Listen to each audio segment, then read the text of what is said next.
My name is Agarwal. I'm 15 years old, and like you, I live in the city. Like you, I breathe this air.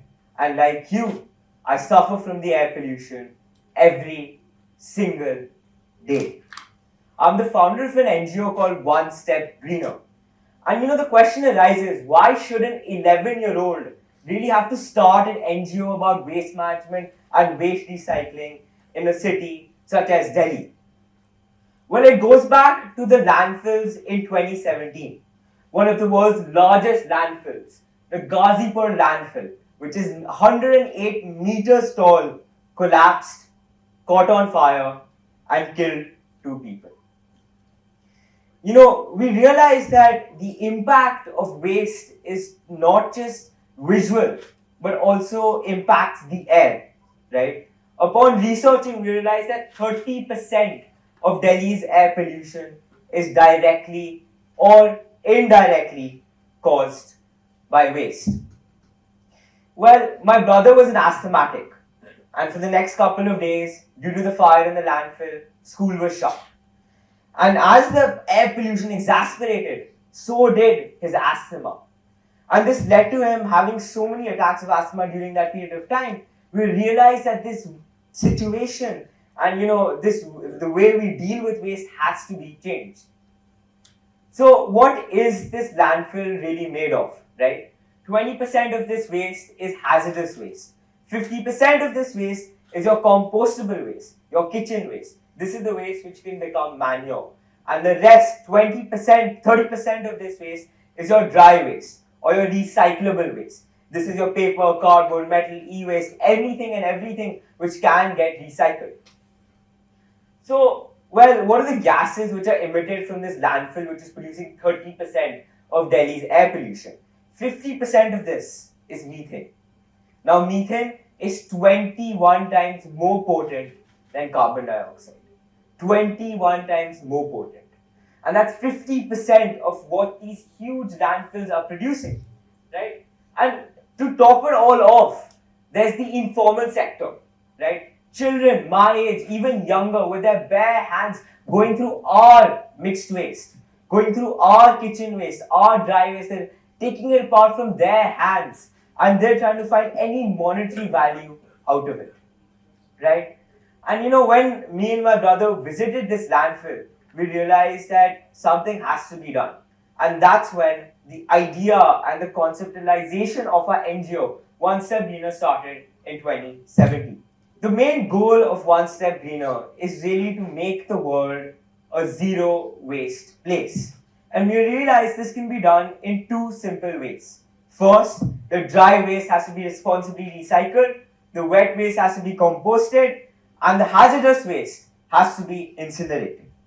By doing this, we'll be able to make the world zero waste. And we realize that, we can't ban everything, right? And at the end of the day, economics and, the world will keep on going, right? People's consumption will still increase. And we have to find a solution that even if consumption is increasing, the impact it has in the environment is not as much. So that's when we really started our recycling model. Well, what is this model and how do we really do it? First is education, right? That's the corner step of everything which is done positively in this world. We try to teach people the importance of waste, how to segregate waste, and why is waste something which they should look forward to and not something of disgust, right?